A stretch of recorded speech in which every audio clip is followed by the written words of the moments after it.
Okey, daripada segi kita minta maaf, sama je. So, kalau tahu kita buat salah, kita minta maaf. Kalau dia lagi baik hati, paling orang baik, dia maafkan kita. Anugerah ikon perpaduan tu salah satu benda yang saya tak pernah expect yang saya akan dapat. Saya rasa saya dapat anugerah tu pun disebabkan lagu Endora Macha. Sebab lagu tu digunakan pada hari kebangsaan kita, time dekat Dataran Merdeka. Ramai juga, tak kisahlah orang India ke, orang Melayu ke, orang Cina ke, diorang tetap gunakan lagu tu.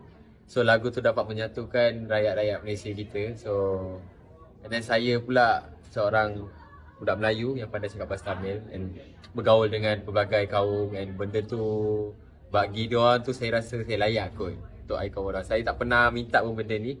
Saya ingatkan berbahasa yang ada macam kelebihan bahasa ni hanya untuk bergaul je, tapi tak tahu pula ada benda macam ni semua. Semua benda yang berlaku dalam hidup saya ni saya rasa bersyukur. Dan Alhamdulillah lah untuk title ikon perpaduan tu.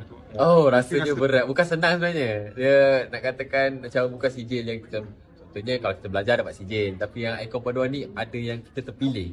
So, rasa berat lah. Bila pegang tu rasa tanggungjawab dia lain sikit lah. Selepas ni kena jadi yang lebih macam kepada rakyat, dekat dengan rakyat. Semua tak kisahlah. Pelbagai kaum lah kena dekat dengan dia orang.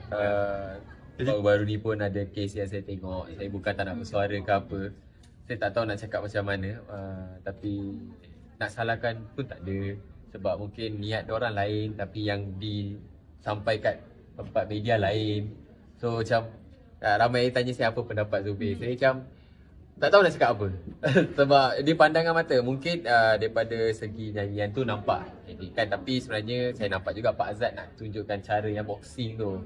So Mickey tu yang pertandingan dia tu mungkin tiba sampai yang lain. So diorang pula, netizen pula tak ingatkan orang Melayu kita tengah ejek diorang punya Tuhan macam tu, penari macam tu. So semua salah faham. Tapi okey, daripada segi kita minta maaf, sama je.